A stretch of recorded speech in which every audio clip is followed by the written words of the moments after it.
편견에 관련된 의미 있는 일화가 있습니다. 우리가 잘 아는 영국 비평가 버나드 쇼라는 분이 있죠. 그가 하루는 영국 사회를 관찰해보며 잘못된 사회의 일면을 비평해 나가는 가운데 한 가지 사실을 발견했습니다. 미켈란젤로의 작품을 좋아하는 사람들은 로댕의 작품을 굉장히 싫어한다는 거예요. 그래서 버나드 쇼는 그 사람들의 편견을 교정하기 위해 재밌는 한 계획을 세웁니다. 집에 큰 파티를 열고 미켈란젤로의 작품을 좋아하는 사람들만 골라서 초청을 했어요. 만찬이 무르익어 갑니다. 마지막 만찬을 마칠 즈음 버나드 쇼가 나와서 하면서 마이크를 잡았습니다. 잠시만 기다리십시오. 제가 아주 귀한 작품 하이라이트를 보여드리겠습니다. 그리고 방에 들어가서 조각 한 점을 가지고 나와서 세워놓았습니다. 멋있죠? 이것이 로댕의 작품입니다. 미켈란젤로의 작품만 좋아하는 그 사람들에게 이것이 로댕의 작품입니다. 장내가 완전 찬물 끼얹 듯이 조용해지더니 웅성웅성 반응이 나타나기 시작해요. 그리고 편견에 사로잡힌 혹독한 비평들이 쏟아집니다. 저 조각이 왜 저래? 저거 쓰레기통 옆에서 주운 거 아니야? 전체적으로 구도도 엉망이고 조형미라고는 찾아볼 수가 없어. 온갖 비난이 쏟아졌어요. 난도질이 거의 끝나갈 무렵 버나드 쇼가 다시 마이크 앞에 나와서 당황한 표정을 지으며 사과합니다. 제가 실수했습니다. 작품을 잘못 갖고 나왔네요. 이 조각은 로댕의 작품이 아니라 미켈란젤로의 작품입니다. 한 명도 말을 할 수가 없었습니다. 장내가 숙연해졌어요. 여러분, 편견이 얼마나 어리석습니까?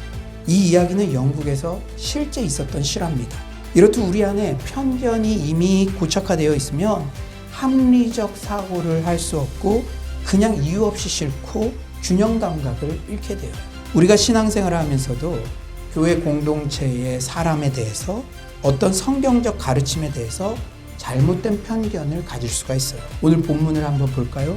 사도행전의 베드로는 사복음서의 베드로는 완전 달라요. 멋진 뿜뿜을 뽐내고 있습니다. 오순절 마가의 다락방 성령 충만의 은혜를 받고 베드로가 설교할 때 수천 명이 회개하고 세례를 받는 역사가 있었죠. 그리고 애니아 같은 병든 자를 치유하고 심지어 다비다 같은 죽은 자도 소생시키는 기적의 도구로 사용됩니다. 그런데 이렇게 성령 충만한 베드로에게도 여전히 편견이 남아 있었어요. 바로 유대인 중심의 선교관. 하나님께서 이렇게 편견에 사로잡힌 베드로에게 개입하셔서 근사한 시각을 가진 사람으로 변화시켜 가십니다. 편견이 왜 이렇게 해악이 될까요? 편견은 사실을 사실대로 보는 눈을 가리기 때문입니다. 편견이 생기면 심각한 왜곡이 생기기 때문이에요. 오늘 본문에 소개된 고넬료는 어떤 사람입니까? 로마 군대의 백부장이에요. 로마 사람, 이방인. 이스라엘 백성들 입장에서는 대단한 권세를 가진 인물이죠. 고넬료는 자신뿐 아니라 온 집안이 하나님을 경외하고 있어요. 그런데 아무리 이렇게 신앙이 좋고 훌륭한 인품을 가진 사람도 이방인이라는 프레임에 갇히면 유대인의 인식 속에서는 한마디로 개처럼 여겨지는 거예요. 우리가 신앙생활을 할 때도 절대 이런 편견의 프레임에 갇혀서는 안 됩니다. 복음의 본질이 무엇입니까? 하나 되게 하는 것이죠.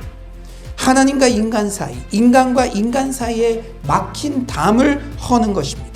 내 경험과 선입견으로 막고 있는 말씀은 있지 않으십니까? 그런데 편견을 고치기 위해서는 인내와 고통이 있으면 안 돼요. 오늘 본문의 베드로에게 보여주셨던 환상의 내용이 무엇입니까? 베드로가 배고픈 상태임을 착안해서 먹는 것을 내용으로 하는 계시를 주세요. 하나님은 베드로에게 그 모든 것을 먹으라고 명령하시지만 베드로가 듣지를 않아요. 누가 말씀하시는데도 주님이 말씀하시는 유대 정결법에 의해 부정한 동물은 먹지 않겠다는 것이죠. 주여 그럴 수 없나이다. 주님이라는 걸 알았다는 거잖아요. 주님이라는 걸. 그런데 하나님은 한 번 말하고 끝내시지 않으셨죠. 이 3번이나 주님이 말씀하셨다는 것은 우리가 편견을 고치기 위해서는 그만큼 인내와 고통을 수반한다는 사실을 잘 보여주죠. 우리가 편견을 고칠 때 새로운 기회가 열립니다.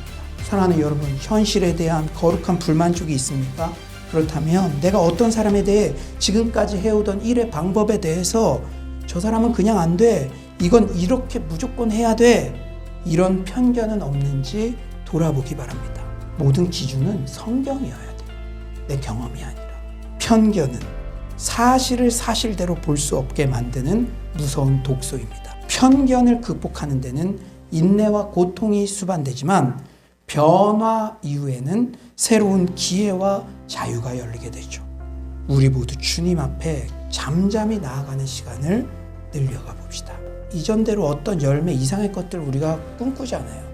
그러면 그 외의 것을 얻으려면 기도해야 되죠.